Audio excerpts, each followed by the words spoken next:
ओम शांति। 4-3-72। अधिकारी बनने के लिए अधीनता छोड़ो। आज विशेष किसके लिए आए हैं जानती हो? भविष्य में विशेषता दिखलाने वाली विशेष आत्माओं के प्रति। अपने को विशेष आत्माएं अर्थात विशेषता दिखलाने वाली समझते हो? ऐसा विशेष कौन सा कार्य करके दिखाएंगी जो अब तक कोई ग्रुप ने ना करके दिखाया हो? इसका कोई प्लान सोचा है? पास विद ऑनर बनने का लक्ष्य और बाप का सो दिखलाने का लक्ष्य तो सभी का ही है, लेकिन आप लोग विशेष क्या नवीनता दिखाएंगी?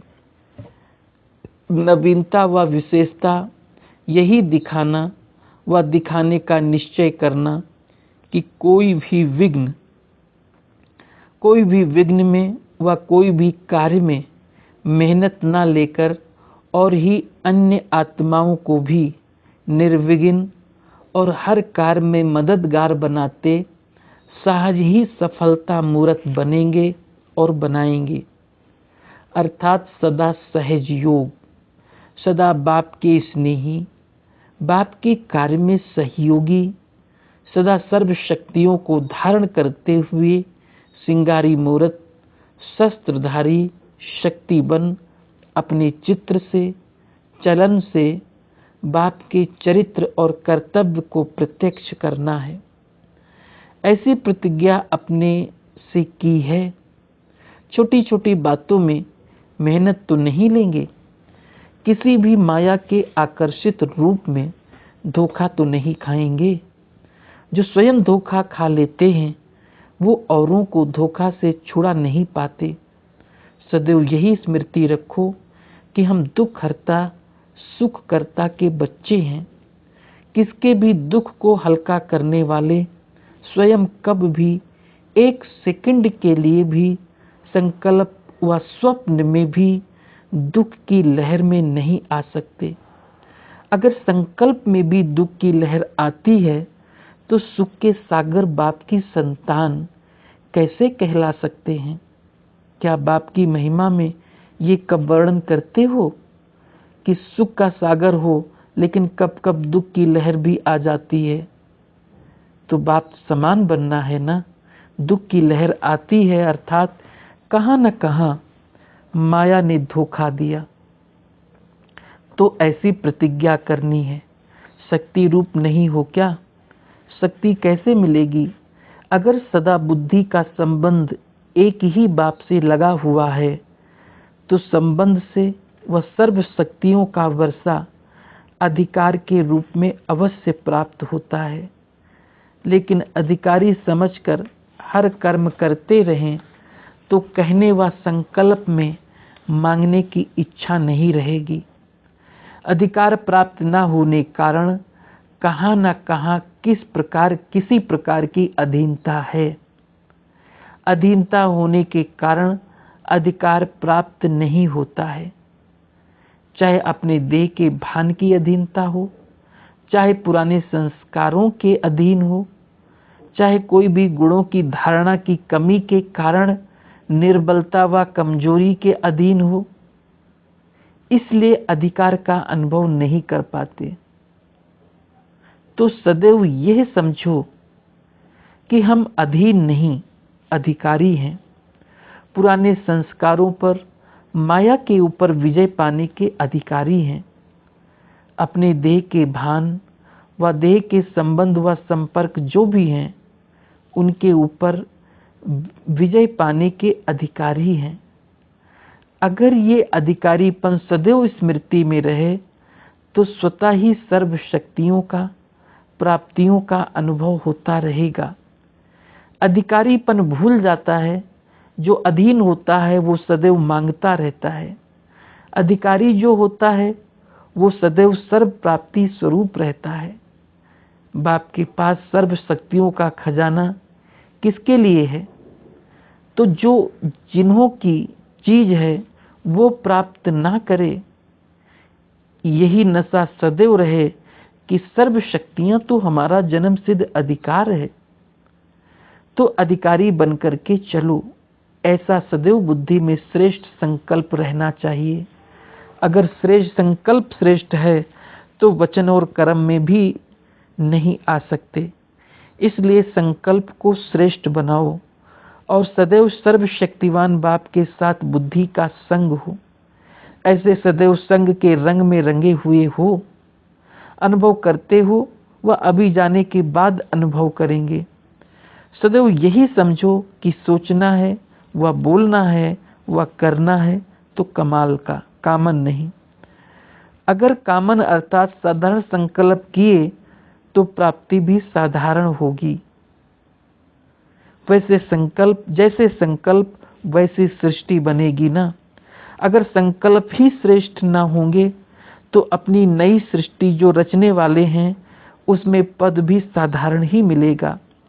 इसलिए सदैव ये चेक करो हमारा संकल्प जो उठा वो साधारण है या श्रेष्ठ है।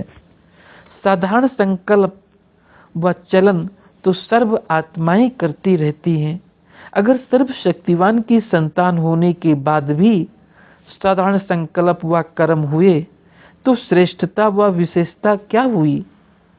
मैं विशेष आत्मा हूँ, इस कारण हमारा सभी कुछ विशेष होना चाहिए। अपने परिवर्तन से आत्माओं को अपने तरफ व अपने बाप की तरफ आकर्षित कर सको, अपने देह की तरफ नहीं, अपनी अर्थात आत्मा की रूहानियत तरफ। तुम्हारा परिवर्तन सृष्टि को परिवर्तन में लाएगा। सृष्टि का परिवर्तन भी श्रेष्ठ आत्माओं के परिवर्तन के लिए रुका हुआ है।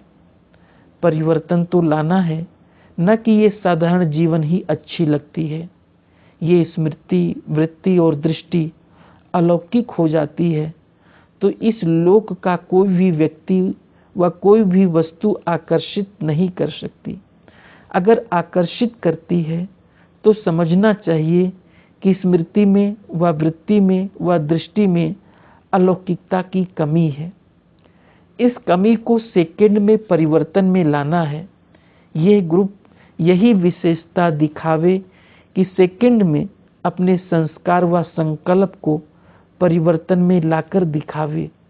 ऐसी हिम्मत है। सोचने में भी जितना समय लगता है करने में इतना समय ना लगे, ऐसी हिम्मत है। ये ग्रुप है साहसी ग्रुप। तो जो साहस रखने वाले हैं उन्हों के साथ बाप सदा सहयोगी है। इसलिए कभी साहस को नहीं छोड़ना। हिम्मत और उल्लास सदा रहे। हिम्मत से सदा हर्षित रहेंगे। उल्लास से क्या होगा? उल्लास किसको खत्म करेगा? आलस्य को। आलस भी विशेष विकार है।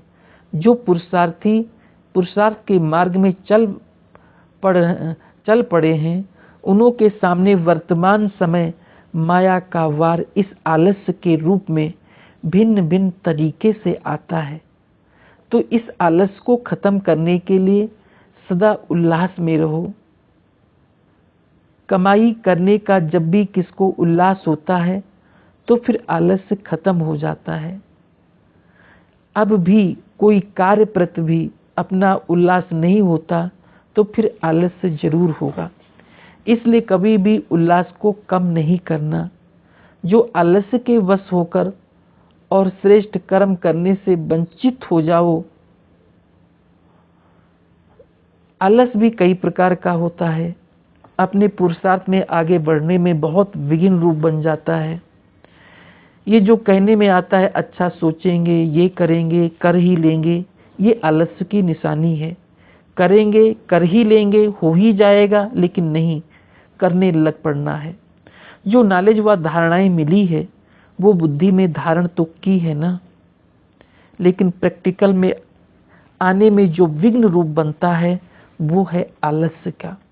अच्छा, कल से लेकर करेंगे, फलाना करे तो हम भी करेंगे। आज सोचते हैं कल से करेंगे, ये कार्य पूरा करके फिर ये करेंगे। ऐसे ऐसे संकल्प ही आलस्य का रूप है। जो करना है वो अभी करना है, जितना करना है वो अभी करना है। बाकी करेंगे, सोचेंगे, इन अक्षरों में पिछाड़ी में गा गा आता है ना, तो ये शब्द ही बचपन की निशानी, छोटा बच्चा गा गा करता है ना, ये अलबेलेपन की निशानी है।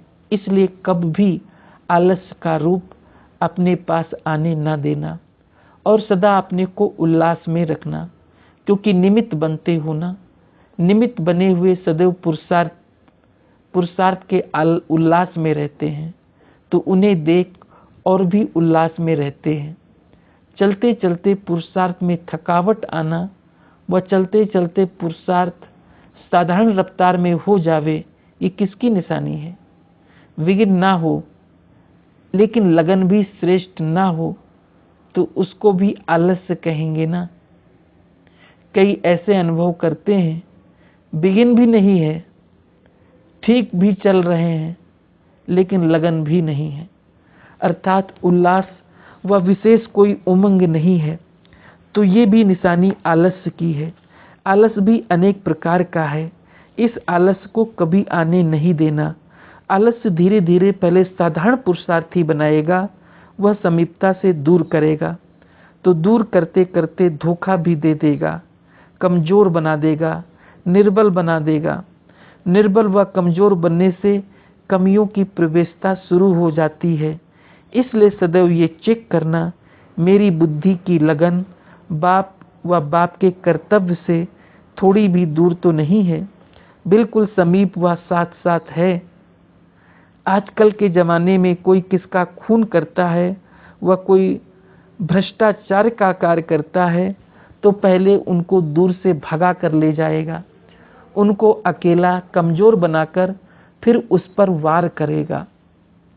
तो माया भी चतुर है, पहले सर्वशक्तिवान बाप से बुद्धि को दूर करती है, फिर जब कमजोर बन जाते हैं तब वार करती है। कोई भी साथ नहीं रहता है, क्या भी हो जाए, अपनी बुद्धि को कभी भी बाप के साथ से दूर ना करना।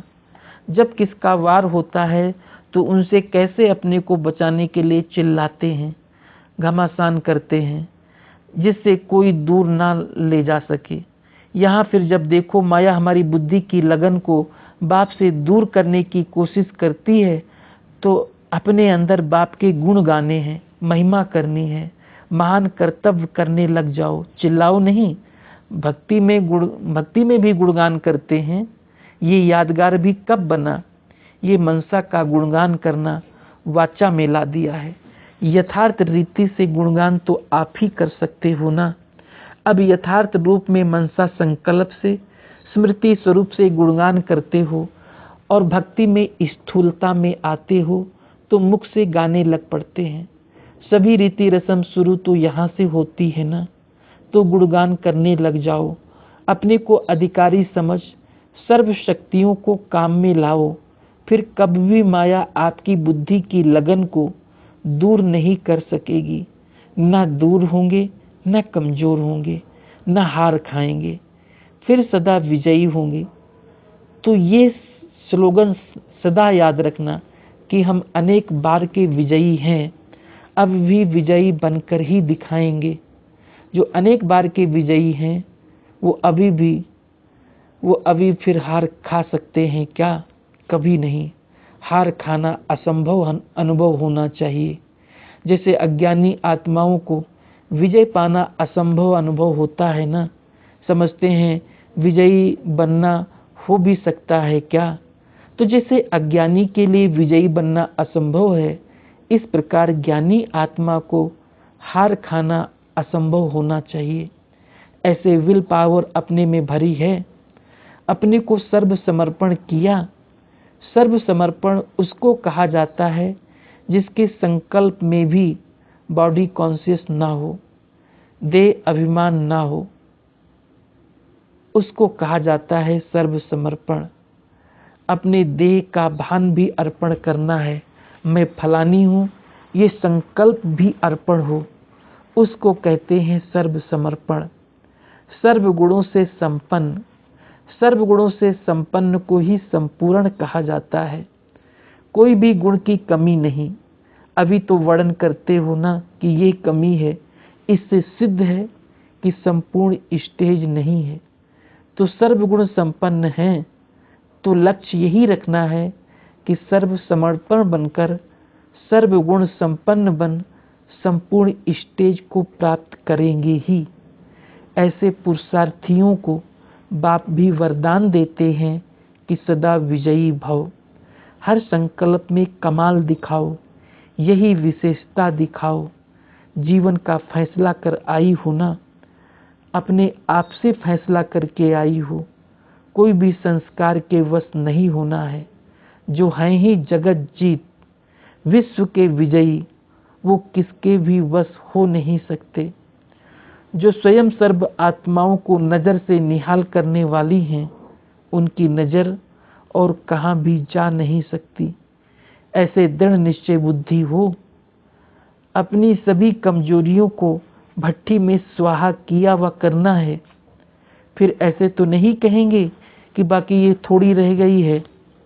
अपनी मनसा की जेब को अच्छी तरह से जांच करना, कहाँ कोई कोने में कुछ रहा तो नहीं, वह जानबूझकर जेब खर्च रखा है, ये अच्छी तरह से देखना। उम्मीदवार ग्रुप हो वह इससे भी ऊपर, इससे ऊपर क्या होता है, उम्मीदवार भी हैं और विजयी भी हैं। तो ये अनेक बार का विजयी ग्रुप है, विजयी हैं ही, उम्मीद की बात नहीं। ऐसे विजयी ही विजय माला के मड़के बनते हैं। उम्मीद नहीं, लेकिन 100% निश्चय है कि हम विजयी हैं ही। देखना, माया कम नहीं है, माया की छमछम रिमझिम कम नहीं। माया भी बड़ी रौनकदार है। सभी तरफ से, सभी रूप से माया की नॉलेज को समझ गए हो कि माया क्या चीज होती है और किस रूप से, किस रीति से आती है, इसकी भी पूरी नॉलेज ली है। ऐसे तो नहीं कहेंगे कि इस बात की तो हमें नॉलेज नहीं थी। ऐसे अनजान बनकर अपने को छुड़ाना नहीं। कई कहते हैं हमको तो पता नहीं था कि ऐसे भी कोई होता है, क्या क्या क्या करते रहते हैं। अनजान होने के कारण भी धोखे में आ जाते। लेकिन जब मास्टर नॉलेजफुल हो तो अनजानपना नहीं रह सकता। ये जो शब्द निकलता है कि मुझे इस बात का ज्ञान नहीं था, ये भी कमजोरी है। ज्ञानी अर्थात ज्ञानी, कोई भी बात का अज्ञान रहा तो ज्ञानी कहेंगे क्या। ज्ञान स्वरूप को कोई भी बात का अज्ञान न रहेगा। जो योग युक्त होंगे उनको न अनुभव होते भी ऐसा ही अनुभव होगा जैसे कि पहले से ही सब कुछ जानते हैं। त्रिकालदर्शी फिर अनजान कैसे हो सकते हैं। तो मास्टर नॉलेजफुल बने और विजयी भी बने तो हार असंभव ही अनुभव होगी ना। अब देखेंगे ये ग्रुप कैसी झलक दिखाता है। आपकी झलक से सभी को बाप की झलक दिखाई दे। बिचारी आत्माएं तड़पती हैं, बाप की जरा झलक दिखाई दे तो सर्व प्राप्ति हो। तो अब बाप की झलक अपनी झलक से दिखाओ, समझा। ये विजयी ग्रुप है। उल्लास से आलस्य को भगाने वाले हो। अभी प्रैक्टिकल देखेंगे, प्रैक्टिस को प्रैक्टिकल में कहाँ तक लाती हो ये भी मालूम पड़ जाएगा। ये कमाल दिखाओ। जो जिस भी स्थान पर जाओ, जिस साथी के साथ सर्विस में मददगार बनो, उनके तरफ से कमाल के सिवाय और कोई बात ही ना आए। एक एक लाइन में कमाल लिखें, तब कहेंगे विजयी ग्रुप है। बाप समान बनकर दिखाओ, ऐसे कमाल कर दिखाओ जो बड़े भी बाप के गुणगान करें कि ये सचमुच ये ग्रुप निर्विघ्न सदा बाप की लगन में मगन रहने वाला है। एक के सिवाय और कुछ सूझता ही नहीं है, चाहे एक बाप की लगन, चाहे बाप के कर्तव्य की लगन। इसके सिवाय और कुछ सूझेगा ही नहीं। संसार में और कोई वस्तु में या व्यक्ति है भी, ये अनुभव ही ना हो। ऐसी एक लगन, एक भरोसे में, एक रस अवस्था में, चढ़ती कला में रहने वाले बनकर दिखाओ, तब कहेंगे कमाल। क्यों को तो एकदम भस्म करके जाना, इतने तक जो कोई कारण सामने बने तो उस कारण को भी परिवर्तन कर निवारण रूप बना दो। फिर ये नहीं कहना कि ये कारण था, कितने भी कारण हो मैं निवारण करने वाली हूँ, न कि कारण को देख कमजोर बनना है। कारण को निवारण में परिवर्तन करने वाले ग्रुप हो, इसको विजयी कहा जाता है। ऐसे श्रेष्ठ लक्षणधारी भविष्य में लक्ष्मी रूप बनते हैं। लक्ष्मी अर्थात लक्षण वाली, तो अभी भी चेहरे में, चलन में वो चमक दिखाई देनी चाहिए। ऐसे नहीं कि अभी तो ये सीख रहे हैं, वहाँ जाकर दिखाएंगी। जब यहाँ अपना सबूत देकर जाएंगी तब वहाँ भी सबूत दे सकेंगी। समझा?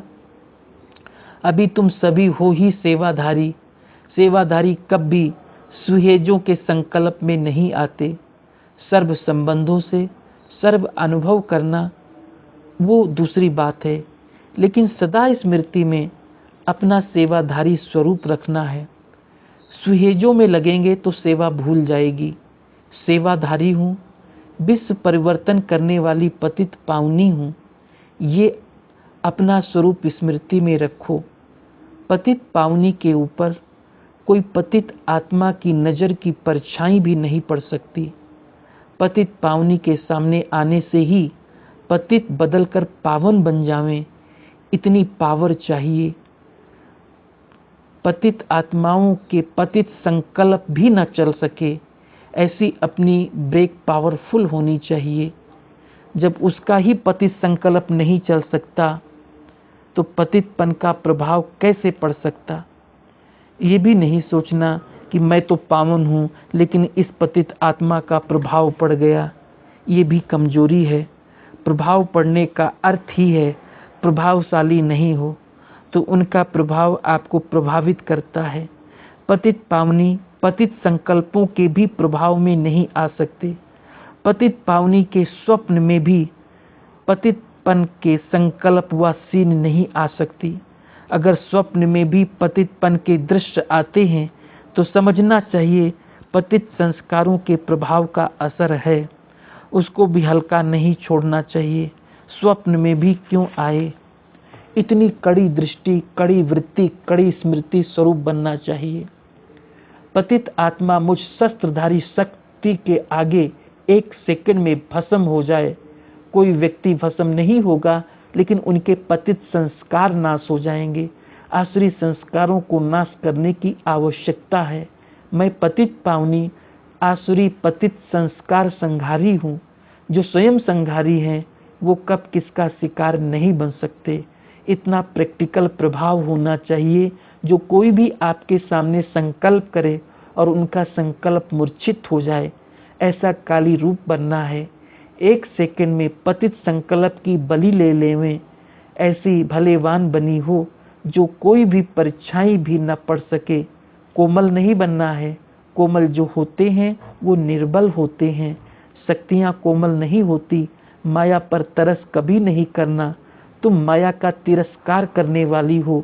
जितना माया का तिरस्कार करेंगी उतना भक्तों द्वारा या दैवी परिवार द्वारा सत्कार प्राप्त करेंगी। माया पर रूप दिखाना है, न कि रहम। कोई के पुरुषार्थ में मददगार बनने में तरस करना है, माया से नहीं।